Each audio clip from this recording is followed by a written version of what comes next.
Kumusta mga kaboxing? This is Boy Kalawang TV. So kanina lang po mga idol naganap ang official and final weigh-in na mga magaganap na laban para bukas sa araw ng linggo. At unahin na po muna natin itong mga undercard sa laban nila David Benavides at Anthony Yarde.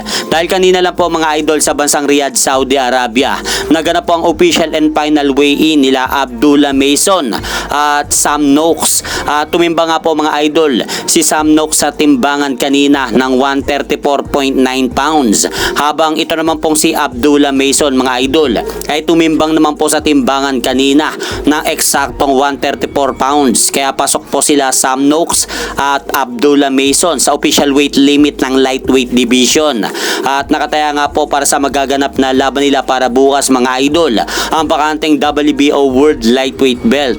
At kapwa sila Abdullah Mason mga idol at Sam Noakes ay wala pa pong talo sa kanilang professional boxing career. Kaya magkakaalaman po yan bukas kung sino kila Abdullah Mason at Sam Noakes ang makakatikim na kanilang unang talo sa kanilang buong professional boxing career.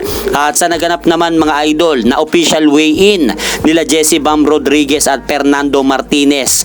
Tumimbang nga po mga idol si Fernando Puma Martinez kanina sa timbangan ng 113.12 pounds. Habang si Jesse Bam Rodriguez naman po mga idol ay tumimbang naman po kanina sa timbangan ng 114.6 pounds. Kaya kapwa din po pumasok sina Jesse Bam Rodriguez mga idol at Fernando Puma Martinez sa official weight limit ng super flyweight division. Kaya magandang abangan din po ang laban na ito para bukas dahil kapwa kilalang palaban sila Jesse Bam Rodriguez mga idol at Fernando Puma Martinez na hindi umaatras sa ibabaw ng lona. Kaya asahan po natin sa magaganap na laban ng dalawang ito ay posible po tayong makakita bukas ng bagsakan.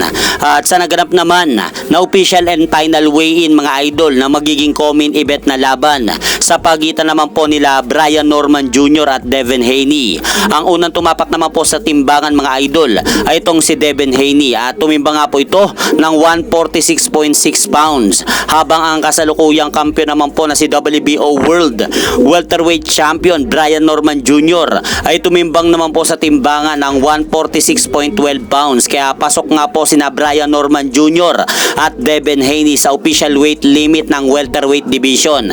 Kaya asahan na po natin mga idol sa magaganap na laban na ito. Ang magiging agresibo sa laban ay itong si Brian Norman Jr. At kapwa rin po ang dalawang ito mga idol ay kasalukuyang undefeated pa at hindi pa po nakakatikim ng kanilang unang talo sa kanilang buong professional boxing career. At sa naganap naman na official and final weigh-in mga idol ng magaganap na main event na laban sa pagitan nila WBC World Light Heavyweight Champion David the Mexican Monster Benavides at Anthony Yarde. Tumimbang naman po mga idol ang kasalukuyang challenger na si Anthony Yarde kanina sa timbangan ng 173.9 pounds.